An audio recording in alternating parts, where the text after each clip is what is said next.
Produit ionique de l'eau, KE.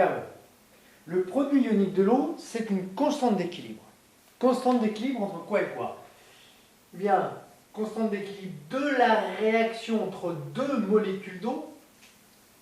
Cette première molécule d'eau se comporte comme un acide, elle va donner un ion H+, à cette deuxième molécule d'eau qui est considérée comme la base, ce qui va donner, eh bien, H au moins, H2O moins H+, H au moins, plus H3 au plus.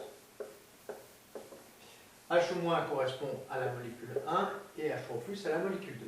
Tout ça sous forme aqueuse évidemment.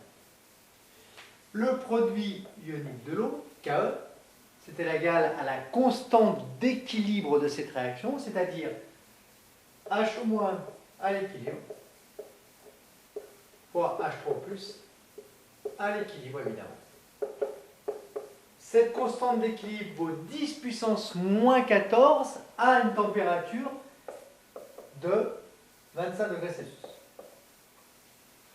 Évidemment, si on élève la température, ce produit ionique sera plus important parce qu'il y a plus de choc entre les molécules. Et comme les molécules se choquent plus, eh bien forcément, cette réaction est déplacée dans ce sens-là, sens direct. Je mets une double flèche, car ce produit ionique étant égal à 10-14, cette réaction se fait extrêmement peu, puisque le produit de ces deux concentrations est égal à 10-14, ce qui est très très faible.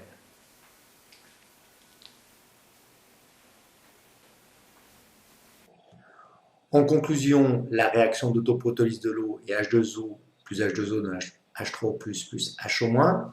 Cette molécule d'H2O va donner un ion H+ à celle-ci. Cet équilibre se traduit par une constante d'équilibre qui est notée KE, qui correspond à l'autoprotolyse de l'eau. KE est égal à la concentration en ion oxonium H3O+, fois la concentration en ion H-, tout ça à l'équilibre. Le produit ionique de l'eau est sans unité, comme toute constante d'équilibre. Les concentrations sont exprimées en mol par litre. En généralisant dans toute solution aqueuse à 25 degrés Celsius, le produit ionique de l'eau est KE égale H3O+ à l'équilibre fois H- à l'équilibre égale 10-14. Le pKe est défini par la relation suivante, pKe égale moins log de KE. À 25 degrés, le pKe vaut donc moins log de 10 puissance moins 14, c'est-à-dire 14.